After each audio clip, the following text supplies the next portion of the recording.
mazhab Maliki kan tak batal. Tapi cara wudukmu tadi, cara wuduk Syafi'i. Ini sudah satu qadiyah, satu paket. Kalau cara wuduknya Syafi'i, maka secara Hanafi, secara Maliki kau sudah batal. Pusing saya Pak Ustaz, jangan campur mazhab. Saya tak ada campur-campur mazhab, kecuali dalam beberapa masalah. Itu pun sedikit, masalah sholat Jumat, masalah jual beli, hanya itu saja. Yang lain tetap pakai mazhab Syafi'i. Ustaz, Allah Maha tahu semuanya dan seisinya. Pertanyaannya, kenapa sudah tahu orang itu berdosa di masa depannya, kenapa Allah masih tetap menciptakan dia? Saya guru di kelas, saya dosen di kelas, saya sudah tahu bahwa ini nilainya C+, yang ini A, yang ini A+. Saya sudah tahu, tapi saya biarkan aja. Saya hanya nasihati dia, kau kalau cepat datang, rajin buat makalah, presentasi, akan naik. Tapi kalau tetap begini, kau akan begini. Kan itu yang dikatakan dalam Quran, alladzina amanu wa amilus shalihat. Orang beriman dan beramal soleh, ulaika ashabul jannah, kau masuk surga. Walladzina kafaru wa kadzdzabu bi ayatina. Kalau kau kafir dan mendustakan ayat kami, ulaika ashabun nar. Ini jalan kanan, ini jalan kiri. Wa nafsi wa ma sawaha. Demi jiwa dan penciptaannya, fa'alhamaha fujuraha.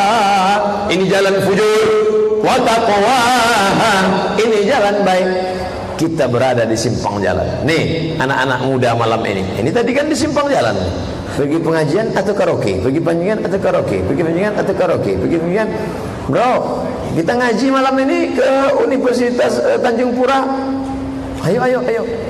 Datang SMS kawan satu lagi. Gimana karaoke kita? Tidak bro, sekali ngaji tetap ngaji.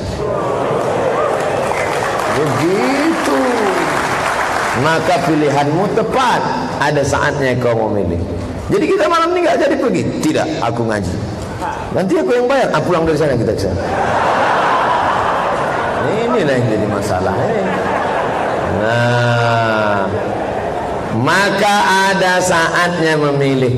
Saya berada di antara dua pilihan, ceramah duduk atau ceramah berdiri, ceramah pakai tiang atau ceramah dipegang, ceramah surun ke bawah atau di atas. Memilih. Tapi ada masanya kita tak bisa memilih.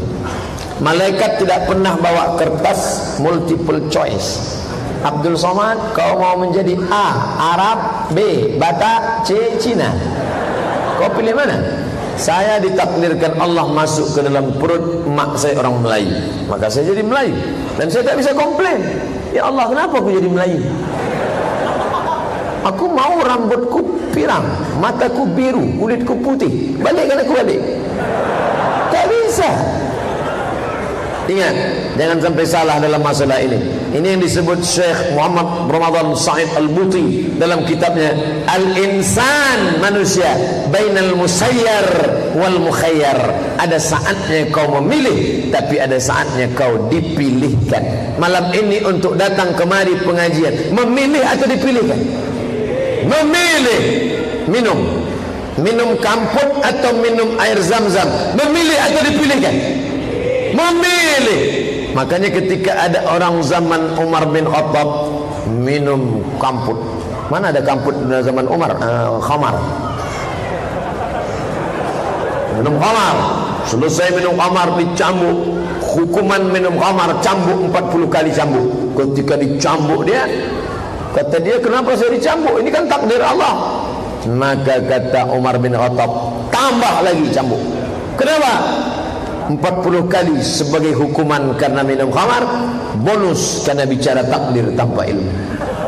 Oleh sebab itu jangan bicara takdir. Ini kalau udah cerita ini, semua kata dia pilihan Tuhan. Dia tak ada pilihan. Nanti mahasiswa pulang kampung bawa transkrip nilai IP 2,0. Ya, ini nilai 2,0. Ya, kenapa bisa begini? Ayah sabar ya, ini sudah ketetapan Allah SWT. Bahaya ini.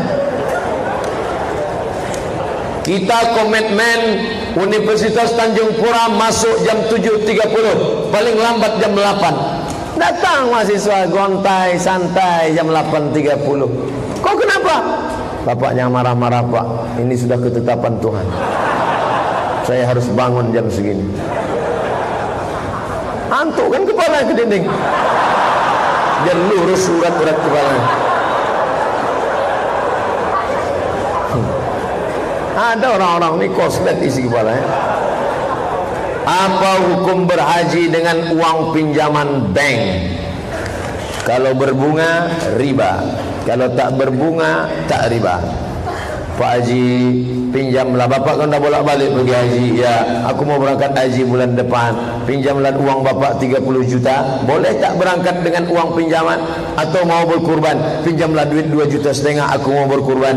Maka boleh meminjam untuk ibadah kalau hutangnya dua jenis. Pertama, yurja ada ada yang diharapkan membayarnya. Ini ruko saya insya Allah laku 100 juta, insya Allah setahun ini akan ada yang membeli, tolong pinjam. Boleh. Yang tak boleh itu mana?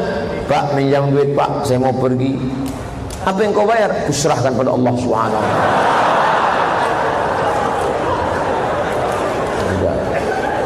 Banyak orang menyalah akal sekarang. Dalam Islam ketika sholat harus dalam keadaan suci, betul, bersih, namun juga harus on time, tepat waktu. Bagaimana jika dihadapkan dua keadaan? Azan tiba, namun badan dalam keadaan tak bersih, berkeringat.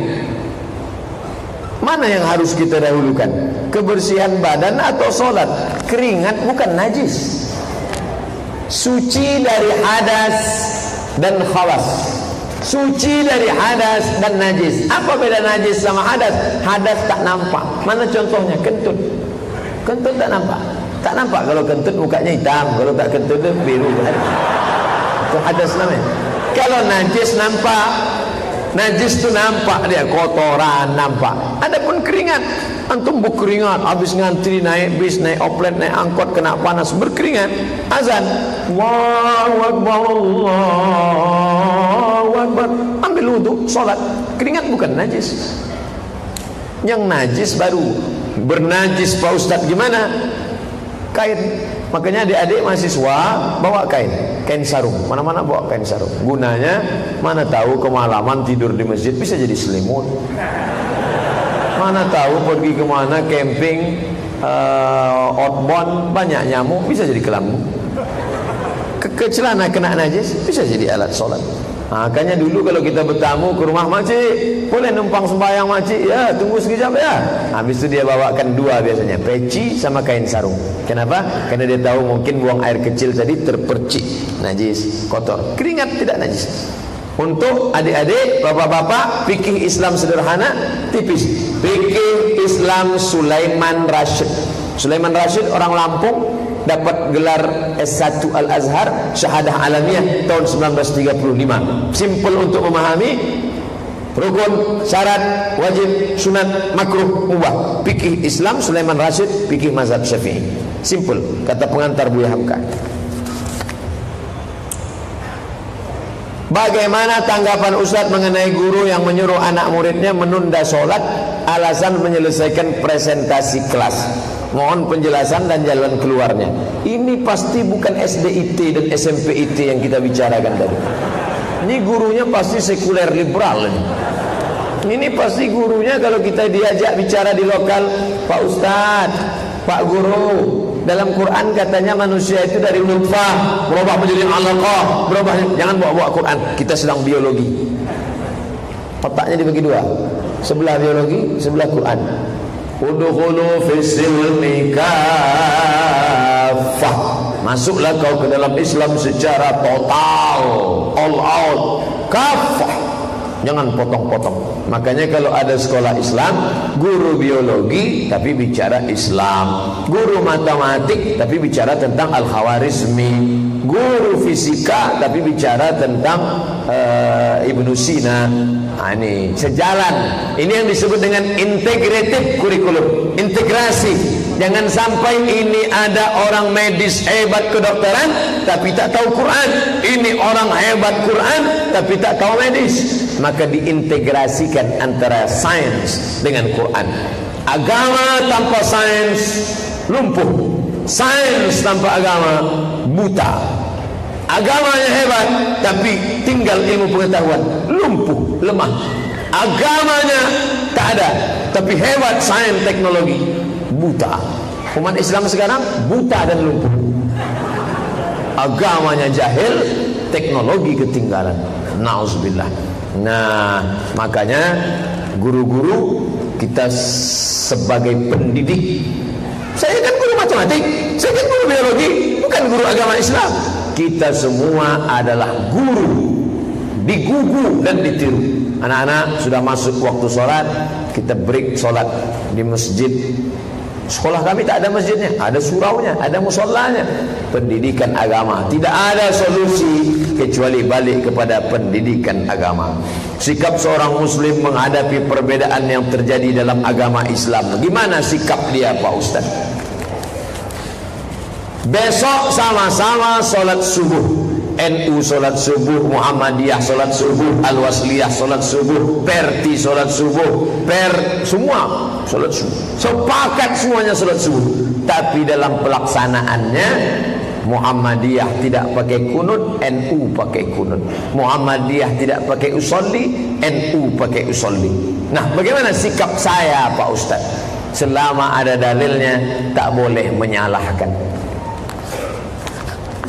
Guru saya namanya Sayyid Usamah Mansi Al-Hasani Al-Maliki, mazhabnya Maliki. Maliki kalau baca Fatihah enggak pakai bismillah. Alhamdulillahi Rabbil Alamin Ar-Rahmanir Rahim. Suatu ketika beliau solat di Masjid Hasan Abbas Zaki dalam program acara membaca kitab Sunan Tirmidzi tahtari ayati Syekh Ali Jum'ah. Ali Jum'ah mazhabnya Syafi'i. Lihat adab dia. Saya lihat sendiri, saya jadi makmum solat maghrib. Allahu Akbar. Bismillahirrahmanirrahim. Alhamdulillahi Rabbil Alamin. Saya terkejut, dia mazhab Maliki, kenapa dia baca bismillah? Ternyata dia menghormati karena itu acara yang punya mazhab Syafi'i. Buya Hamka, Imam Masjid Al-Azhar Jakarta, Buya Hamka Muhammadiyah, bismillahnya sir. Alhamdulillahi Rabbil Alamin. Ketika diundang di Jember, Jawa Timur, solat subuh, Buya Hamka menjaharkan bismillah dan mengangkat tangan doa kunut. Allahumma hdina fi man hadait. Kenapa? Karena dia tahu Jember orang-orang Nahdlatul Ulama bermazhab Syafi'i. Syekh Abdul Rahman Sudes, Imam Istiqlal, waktu diminta ke Jakarta solat Istiqlal, dia jadi imam. Kita tahu semua Syekh Abdul Rahman Sudes waktu di Masjidil Haram tak pernah baca bismillah jahar, tapi waktu di Istiqlal apa yang terjadi? Dia baca jahar. Bismillahirrahmanirrahim. Alhamdulillahi Rabbil Alamin. Bahkan ketika ayat dia baca bismillah lagi. Bismillahirrahmanirrahim. Sabbih isma rabbikal a'la. Nah, ini adab berbeda pendapat. Saya kalau jadi imam baca bismillah jahar, kalau subuh baca doa kunut. Tapi saya ceramah di Masjid Muhammadiyah. 2 tahun saya ceramah di Masjid Muhammadiyah, sekalipun saya tak pernah mau jadi imam. Setiap mereka minta saya. Kenapa? Karena saya tahu nanti kalau saya maju menimbulkan masalah.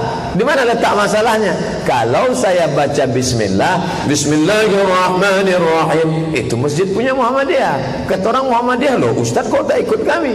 Kalau saya bismillahnya ikut Muhammadiyah, Alhamdulillahirabbil alamin. Jamaah banyak yang tak Muhammadiyah. Ini Ustaz mencela-mencela kata dia.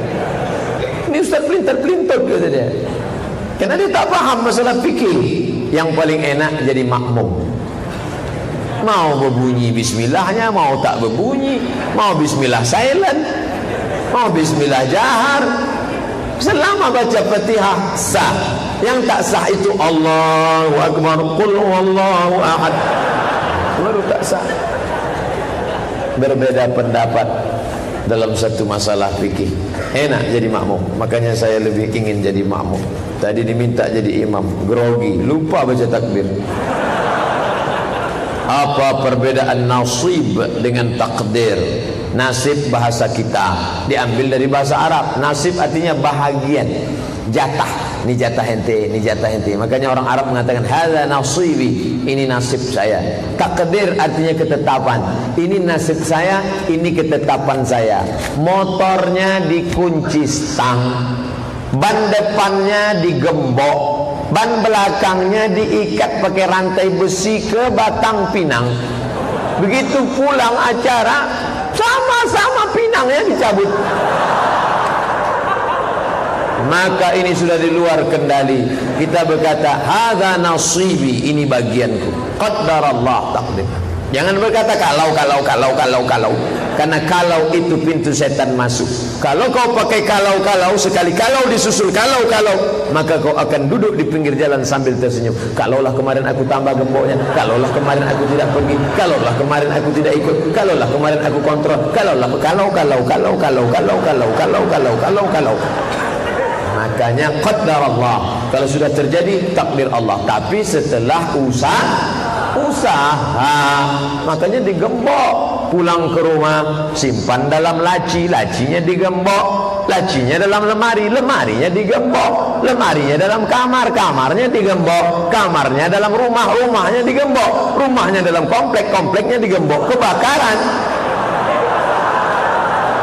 hilang juga takdir.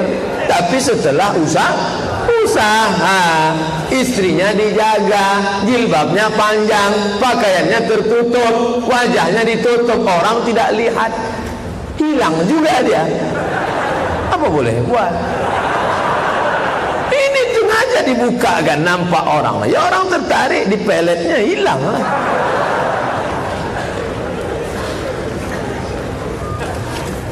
Bagaimana jika rindu dengan seorang akhwat?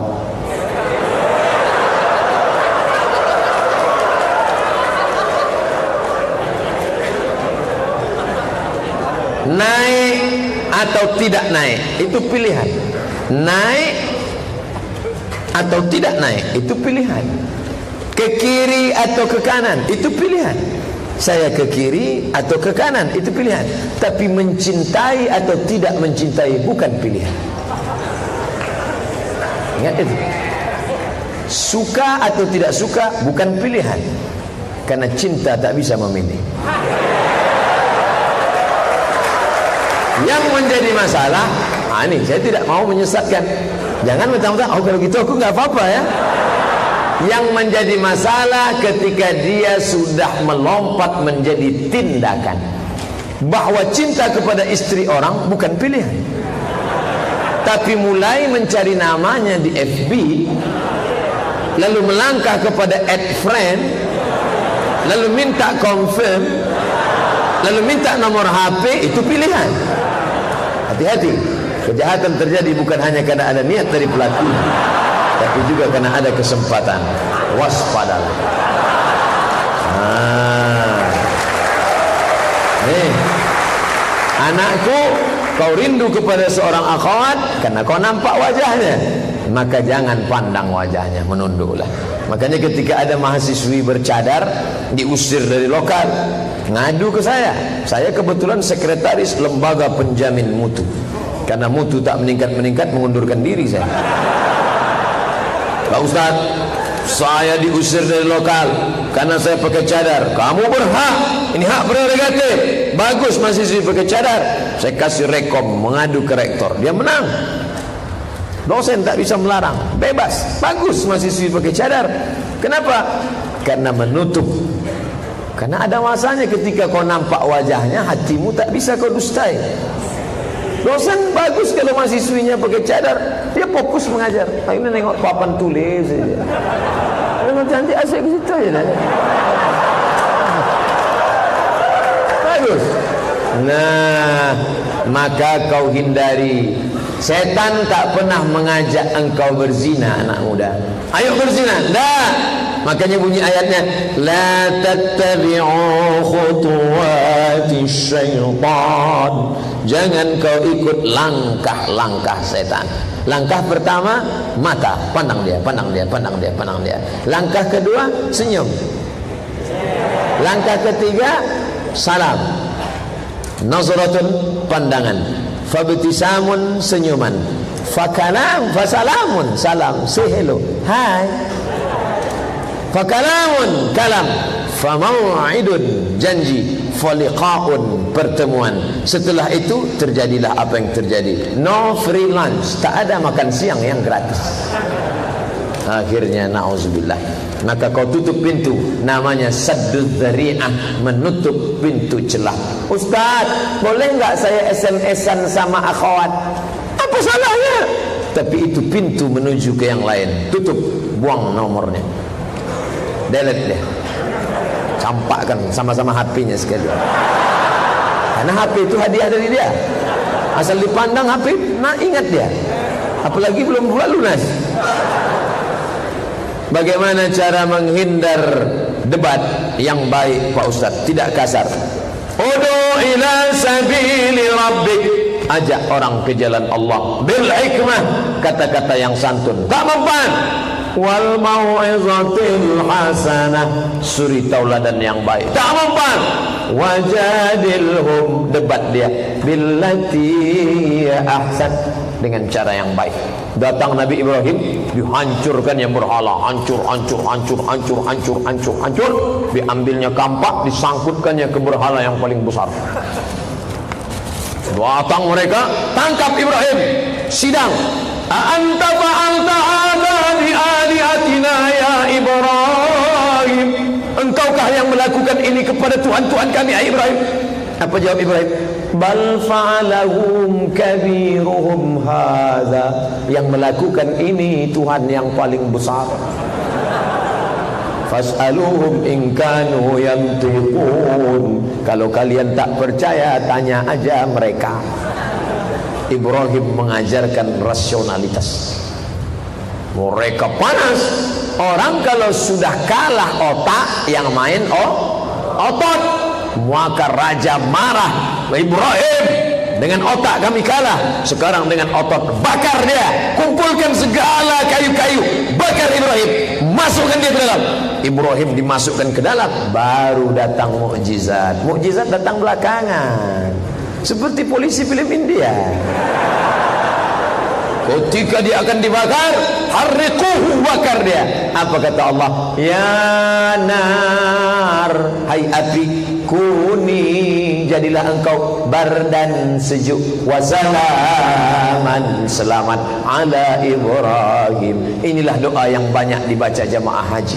Ustaz, nanti kalau panas di Mekah gimana? Baca doa Ibrahim. Ya naru kuni bardan wasalaman ala Ibrahim. Ya naru kuni bardan wasalaman ala naru kuni. Alhamdulillah Pak Ustaz, waktu haji kemarin sejuk di kemah kami. Kenapa? AC-nya besar.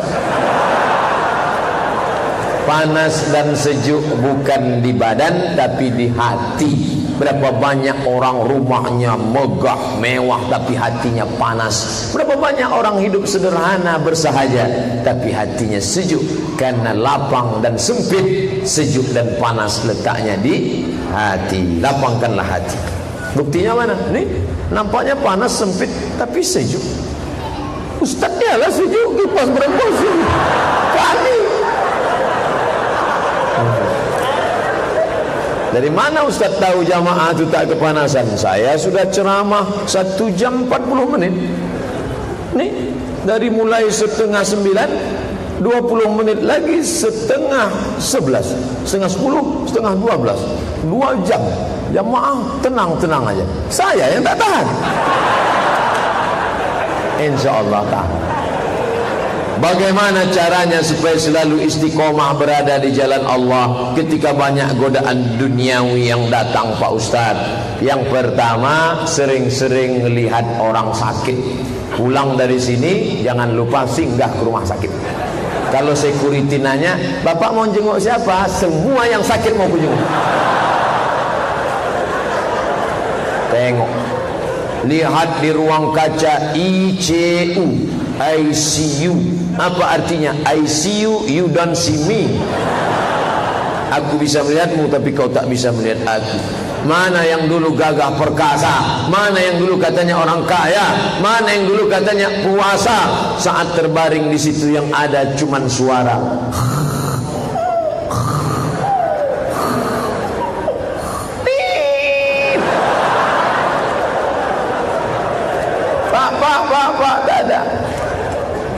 apa-apa, tak ada.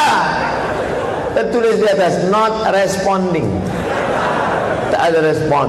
Di situ kita diingatkan, hai Abdul Somad, hari ini kau bisa tegak di Pontianak, di kampus Universitas Tanjung Pura, di hadapan para civitas akademika. Siapa yang memberikan kau kuasa? La haula wala quwwata illa billah. Langkahkan kaki dari rumah, bismillah tawakkaltu ala Allah, la haula wala quwwata illa billah. Kita tak ada apa-apanya.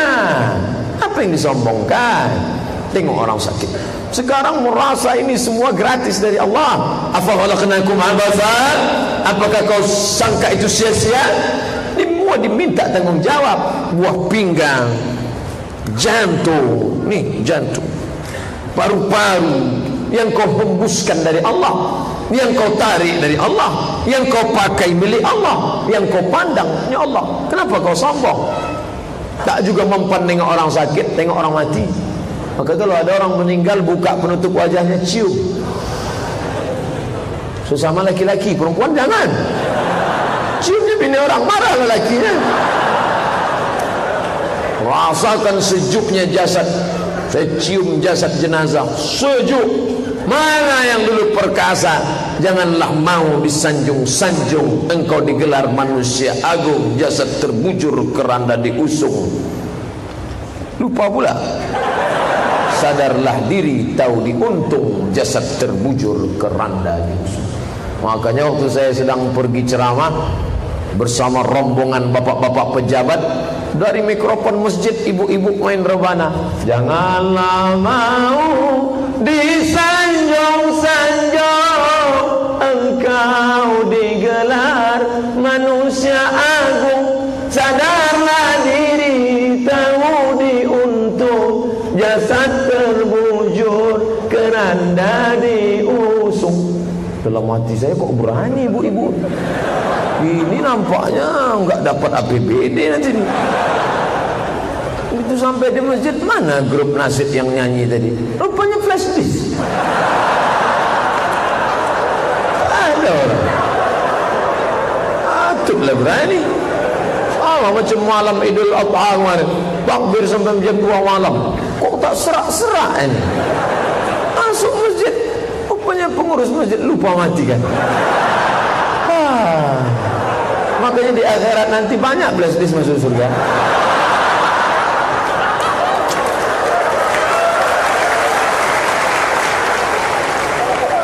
Bagaimana hukumnya anak perempuan? Belum habis lagi. Preman, buat tato, telinganya bekas anting tapi sudah tersumbat, tak pakai anting lagi. Sarapan sama saya, makan lontong sayur. Ustaz Somad, tanya semua diskotik di sini pernah saya masuki. Mana minuman-minuman yang tak saya minum? Tapi akhirnya saya tobat Pak Ustaz, menemukan titik balik. Hidup ini berputar macam orang tawaf. Akhirnya menemukan titik balik di Hajar Aswad. Di mana kamu ketemu titik balik? Kebetulan saya menengok orang di pemakaman. Pas dikubur, tegak saya di tepi. Tak siapa nolak dari belakang, jatuh ke dalam. Akhirnya saya sambut jenazah, terasa dingin dari bawah Pak Ustaz. Setelah itulah saya tobat. Makanya kalau ada tak juga istiqomah, surat tilang sudah datang. Kalau tak juga istiqomah, carilah siapa orang meninggal besok, masuk dalam. Terakhir, bagaimana hukumnya anak perempuan ibadah tapi buat ortunya nangis karena ortunya dikafirkan, dibid'ahkan? Apakah anak itu mengikuti benar-benar sunnah Pak Ustaz? Wa in jahadaka, kalau orang tuamu itu memaksamu ala an tusyrika bi, mensyirikkan aku, fala tuti'huma. Kalau orang tuamu itu kafir, bukan bid'ah masalah khilafiyah, maulid khilafiyah, Isra Mi'raj khilafiyah, zikir jahar khilafiyah, kunut subuh khilafiyah, usolli. Kenapa kau salah-salahkan dia? Andai dia kafir, dipaksana engkau, fala tuti'huma, jangan kau patuhi dia, jangan kau taati. Tapi ayat itu belum titik. Apa ujungnya? Wa sahibhuma fid dunya ma'rufa, kau tetap bergaul dengan dia dengan pergaulan yang baik. Ini anak tak betul, something wrong, ada yang salah dengan kajinya. ilmunya mungkin benar tapi adab tak ada. Al-adab fawqal ilmi, adab di atas ilmu. Oleh sebab itu solusinya kembali kepada Al-Quran. InsyaAllah kita jalin persatuan. Besok subuh akan kita bahas peranan politik dalam mempersatukan umat, InsyaAllah. Amin. Allahu Akbar. Masya Allah, dari bunyi takbirnya tahan 2 jam lagi itu. Saya diminta berdoa. Doa ini dikabulkan Allah bukan karena lidah Abdul Somad, tapi karena lidah para habaib, tuan-tuan guru, orang-orang soleh. Hanya membaca saja. La yajtami malaun, sekelompok orang berkumpul. Fayad'u ba'duhum, berdoa satu orang. Wa yu'minuhum sa'iruhum, diaminkan yang lain. Illa ajabahumullah, Allah mengabulkan doa mereka. Ala hadhihi niyah wa kulli niyatin salihah. Al-Fatihah. A'udzu billahi minasy syaithanir rajim. Bismillahirrahmanirrahim. Alhamdulillahi rabbil alamin. Arrahmanir rahim. Maliki yaumiddin. Iyyaka na'budu wa iyyaka nasta'in. Ihdinas siratal mustaqim. صراط الذين أنعمت عليهم غير